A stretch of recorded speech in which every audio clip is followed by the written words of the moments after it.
Әсем әуен жанға шипа, көңіліңді көкке көтеріп тамаша күйге бөлейді. Қалалық мәдениет және демалыс саябағында облыстық камералық оркестрінің ұжымы концерттік бағдарламасын сұнды. Халықаралық балаларды қорғау күні мерекесіне арналған сазды бағдарламада эстрадалық әуендер орындалды.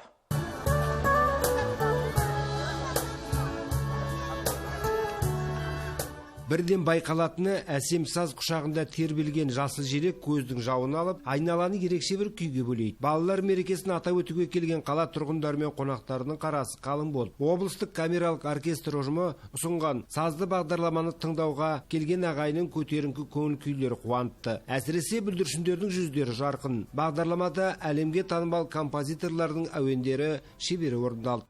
Балалар музыкаға жақын сусындап өсу керек. Себебі медицинада да айтып жатады ғой, музыка адам жанын емдейді деп.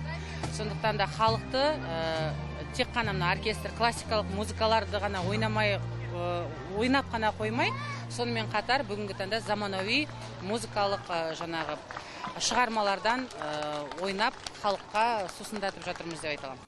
Саябақ төріндегі сахнадан естілген оркестрдің сиқырлы сазы мерекеге жиналған қалың қауымды өздеріне баулып, оңтүстіктен соққан жібек жел жан рахатына бөледі. Қала тұрғындары осындай сазды кештердің көп болғанын қалайды.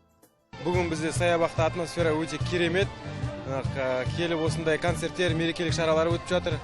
Бүлдіршіндердің бетінен, жүзінен күлкі кетпей, әрдайым осылай аспанымыз ашық болып жүре берейік. Саябақтағы сазды кеште түрлі ойындар ойналып, балаларға тәттілер үлестіріліп, қимас сезіммен тарқаған балғындардың жүздеріне күлкі үйірілгені мерекенің ойдағыдай өткендігін көрсетті. Лұқпан Елеу, Рүстем Исжанов, Алтынбек Қабделов, Ақ Жайық телеарнасы.